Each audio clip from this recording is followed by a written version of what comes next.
the fertile cornfields of Iowa, we bring you a fruitful supply of horsepower. And doing battle at this supercharged team will be Clint Siebel and the Legal Speed. Gators, Ron Penn. And Tom Meeks in Shake Me. Coming up next, it's a picnic of power featuring the wide open thrills of side-by-side mud racing.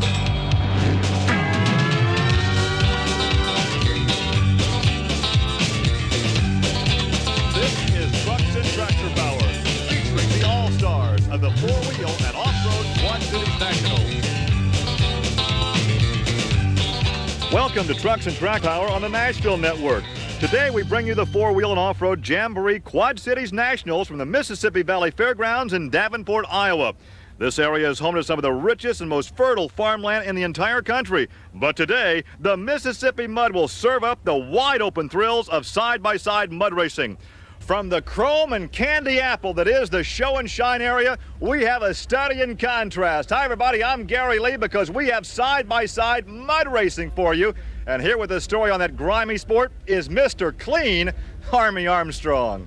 Well, Gary, I noticed that you get to set in all the candy apple and chrome area in a beautiful street rod provided by the Blower Drive Service, and me, I'm on a starting line. I'm literally up to my ankles in mud. The drivers today are really worried about the starting line. They've nicknamed it. They're calling it a launch pad. Some of the drivers are even calling it ground zero because they know before the day's over, there's going to be a war take place in this area, and it's going to be won or lost right on the starting line. The problem that has developed is this. The mud pit is a good pit. It's real gooey, real mud.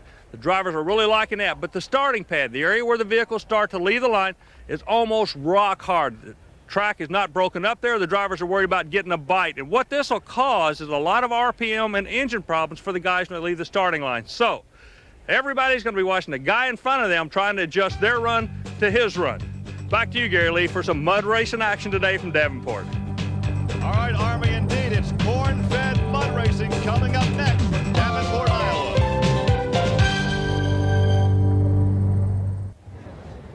Welcome back. We're in Davenport, Iowa, where Ford Trucks present the Penda four-wheel and off-road JAMBOREE Quad Cities Nationals, a part of the BF Goodrich Performance Series. I'm Gary Lee alongside his Army Armstrong, and we are getting ready for the Class 5 competition featuring the cut tires, a single pass, the best overall time over 180 feet. Well, before the start of the competition, Army was down in the pit area to take a look at one of the top competitors in the sport of professional mud racing. Tom Meeks drives the Shake Me. In any form of motorsport, when you're hot, you're hot. I'm going to explain what I mean by that. Remember when Elliott was almost unbeatable? He won $1 million a few years ago. Then Dale Earnhardt and his crew, they found the right combination. Everybody said they were unbeatable. They've kind of lost that edge. What we're saying is every form of motorsport has somebody that seems to have stumbled or figured out the right combination. Well, in mud racing, the Shake Me team out of Illinois has come upon that right combination. We're going to try to explain it to you real quick. First of all, it's basics. There's not a lot of toots and whistles here. This vehicle has to weigh 2,350 pounds. It weighs 2,350 pounds. It weighs exactly what it has to.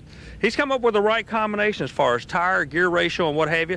The weight is there, but one of the most unique things to me about the Shake Me vehicle is the fact that the engine, a big block Chevrolet engine with a supercharger on top, an injector on top of that, only has 509 cubic inches. In this sport, that's considered a small engine. So with the right engine cubic inches, the horsepower combination, the right gear ratio, and the right tire size, Shake Me has proven to be the man to beat.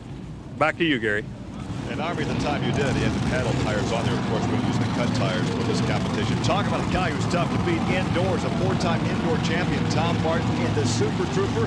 All of his fans today, Tom, bring that creation outside, run outside. So here he is, and he can also be very, very tough to beat. And pulling alongside is the man in the 27 Roadster. This is Mike Barman in the chemical reaction, the Roadster with the 510 cubic inch Chevrolet. Gary, if there's such thing as a best case scenario, it's got to be right now. Martin, plenty of horsepower, a real strong runner on a brand new racetrack. They're the first guys to get out the track. It's smooth as silk. Oh, look at that run for Martin. Did he ever pull the trigger with the Super Trooper? For Barman, it's 3.086. For Martin, 3.083. Again, the run did not look that close, but you got to remember, they're not racing each other, they're racing the clock. Yeah, Tom Martin left when he felt comfortable. The chemical reaction left when he felt comfortable. It was really a close race against the clock, but your winner is Tommy Martin. Well, Gary, it all starts off with Tom Martin going a 3:08.3. You know, how does that read to you?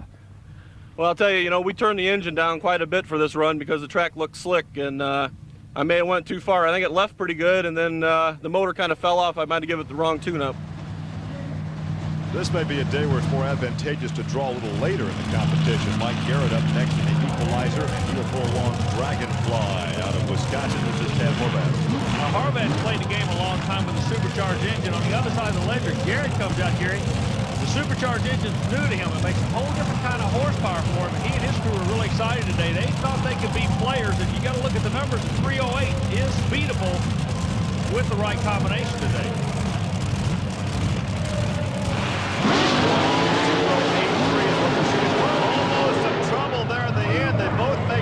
They'll both take a time.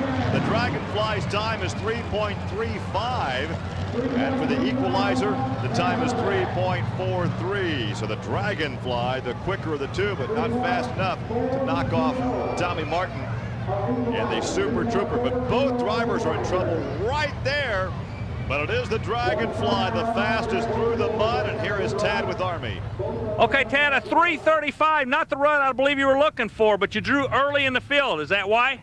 Well, I think it's just I had some problems with the motor yesterday, Army, and I think I'm still a little lean, and we'll fatten it up, and hopefully she'll run better next time.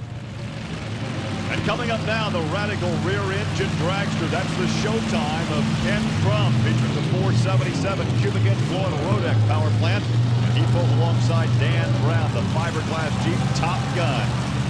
Top Gun won't be clean very long. No, this could be a real good race. Keep an eye on the vehicle in the far lane. He's over close to that wall. Has been spooking everybody, but it's a different setup. The engine being to the rear today can be the advantage. The track is a little bit running. The track is a little bit heavy. They call it. It's got a heavy mud. The rear engine setup could be the way to go. We're going to find out real quick. Ken is quick through there. Some trouble there in the shutdown area. Let's check the time. A 3.03. The new leader, a 3.03. And Dan Brown checks in with a 3.68 as we'll take a look again on the replay. Army? You watch him right at the end. He knows where the 180 foot mark is. As soon as it goes through, he locks the brakes up on this vehicle. Straight as there on the run, but right there, he's on the brakes and slide, Gary. So Ken Crum has the fastest run. He is standing by trackside with Army Armstrong. Well, Gary, any sport, there's a magic number. In this sport, it's the 3-second number. We got a guy right now that just a tick over 3 seconds. 3:03, put you number one. You got to be tickled with that. Well, it's a pretty good run. We've been in the 2 seconds several times. We'll take what we can get. Coming up next as the Class 5 competition continues, Gene Johnson in the Terminator. Alongside a car we saw earlier, Tom Means in Shake Me. There's what Gene Johnson out of Georgia. The Terminator, near lane, the far lane. Tom Means out of Illinois in Shake Me. This could be the alley-oop race of the day. You know what that is?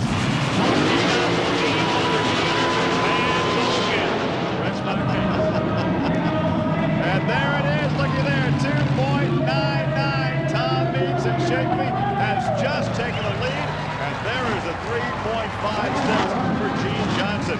And we look again, Tom Means in the right-hand lane, the right side of your screen, lays down that quick one. Just under the 3-second run, and once again, here's Tom with Army.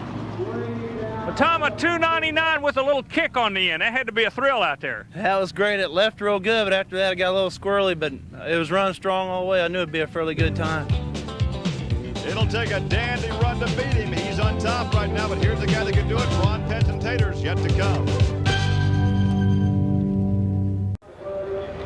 Today we're at the Mississippi Valley Fairgrounds in Davenport, Iowa. As the competition continues, we can take a look at the leaderboard now. And once again, Tom Means is the quick one in Shake Me at 2.99.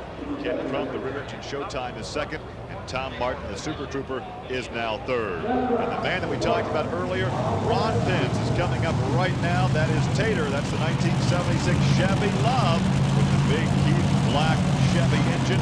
He will pull alongside the Bud Stud of Bob Monk, Chevy Roadster. What's really interesting about this sport, the sport's come along so quick and the cars are starting to develop. 299 is what they're going after. Each of these drivers potentially. Up in the berm. Oh, Seabold again almost in trouble in the shutdown area. 3.11.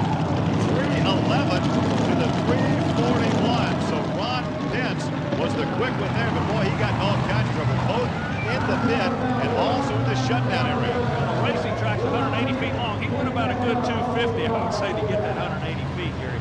Boy, he is working that wheel. But watch him at the end. He has to burp the throttle, get the car to settle down. And Ron Pence had all he could hang on to, that 3.11, and he's with Army.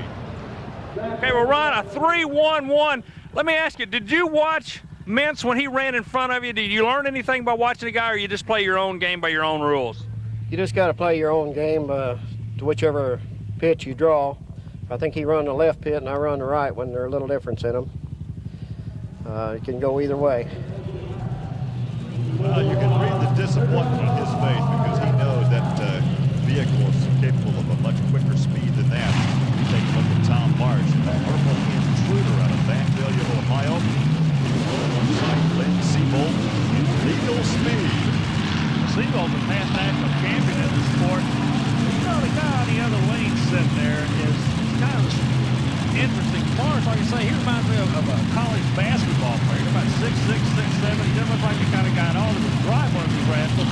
He's going to be drawing one of the toughest guys in the sport from the South, Seabold and Morris. We'll see how this thing goes for him. Well, Seabold's in big trouble. He will probably be disqualified on that run. Glenn Seabold, yes, indeed, is disqualified, the former national champion from 1991. And there is a 3:28 for Tom Marsh in the intruder. Tom Marsh goes at 3:28.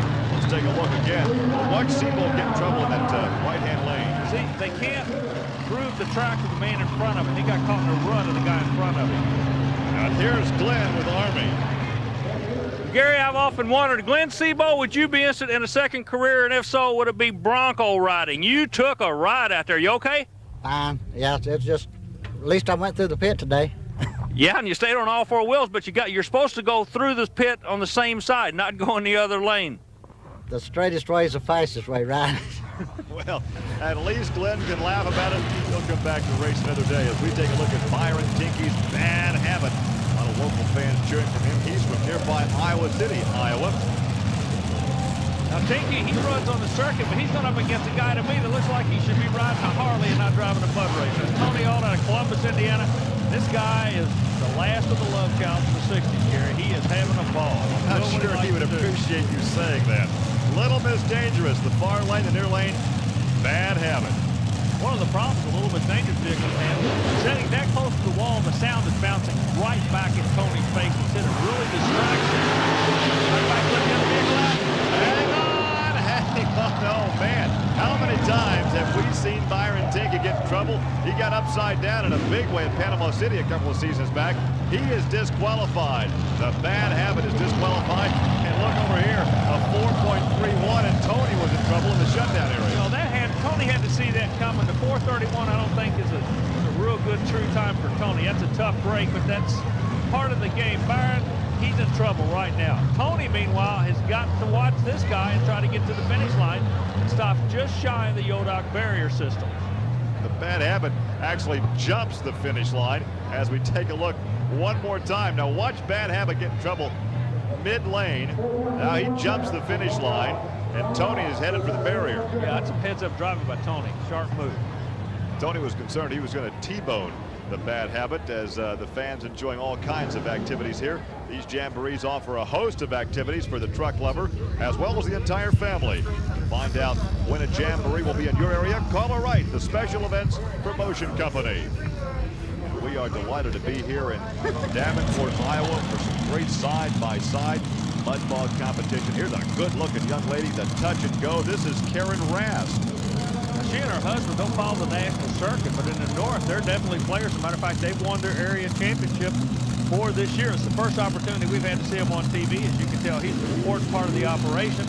This vehicle is assisted with nitrous. You can see him priming it there. But the story of the day could be the guy in the other lane out of Florida, Dave Ryan, rolls in. Here comes some thunder, Gary Lee. The 23 Altered T, the Intrepid. The big Keith Black Hemi. Touch and go, the near side. Intrepid, the far side. Dave Ryan will definitely play hardball with you. He works into the lane. likes the injector scoop turned around backwards. So it's not scooping any mud into it. Meanwhile, the young lady very patiently working into this lane. But remember, she's in trouble immediately. Ryan goes through the timing line, but I tell you what, there's a perplexed young lady with a DQ and a 335 for Dave Ryan. I think Ryan hurt the motor on that run right on the starting line. He got a lot of RPM. I think he probably what they call lost the springs. But the big story is the young lady, she gets up and caught on the berm. Ryan goes on through. She's okay, but man, you hook a rut, that vehicle's going to go where it darn well pleases Gary Lee.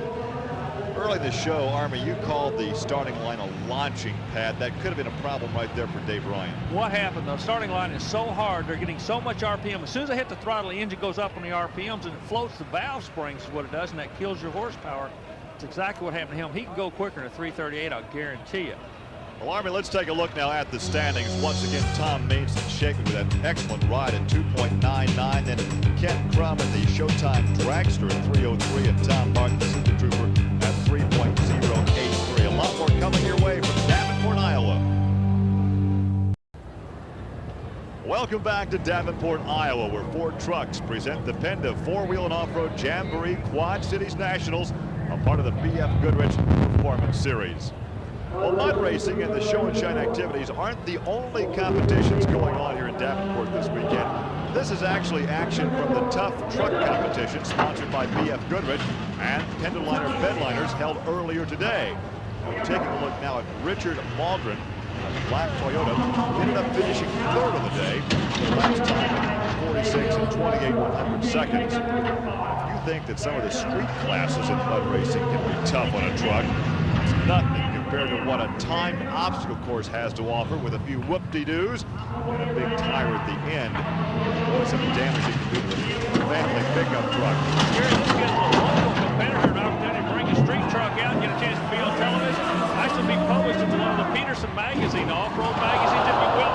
Plus, whack that big old tire, something you always wanted to do. Hey, they're having fun. And that's what a Jamboree is all about.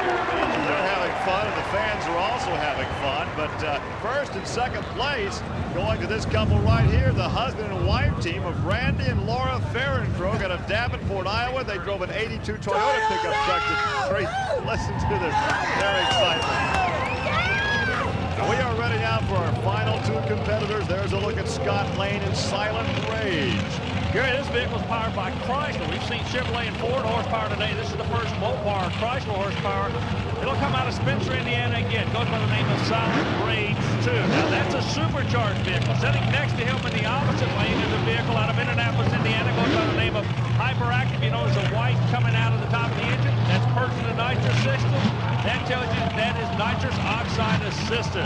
$299 is what they're going after, Gary Lee. I don't know if that's going to hold or not. This is the final chance anybody's going to get at this guy. Scott Lane and Mike Yosha, the last two competitors here in Davenport, Iowa. They're going against the clock, not against each other. And Yosha comes in. First of all, let's check out the time of 3.76. 3.76 for Scott and a 3.57 for Mike. So no, that's not good enough to beat Tom Means. Take a look at the run again. The short wheelbase vehicle, he was really working. He was what they call sawing that steering wheel on the other end. He laid down a good run. I just don't think he had that good a track to go on it. Remember, you cannot prep the track from the guy in front of him. If he ruts it, you got to run in his ruts. So the final standing showing Shake Me as the victor. Tom Means at 299. Ken Crum in the Showtime Dragster at 303. Tom Martin, the Super Trooper, a 3.083. So once again, our winner is Tom Means, the driver of Shake Me, and he is in victory lane with Army Armstrong. Well, Gary, Tom Mintz held on from the middle of the field to take a win in this thing. And, Tom, congratulations to you. It didn't come easy, did it? No, it didn't, Army. Thanks a lot. And I don't know, had to do a lot of work out there with the steering wheel to keep it in the pit, but it worked out pretty good. Well, right now we got a couple of your fans coming over to congratulate you. Once again, congratulations. Once the girls show up, the interview is over. Let's take another look at the victorious run. Well, he did lay down a shot. Cut tire class, he got those tall tires up, used the RPM, but look at the steering wheel. It's got to be a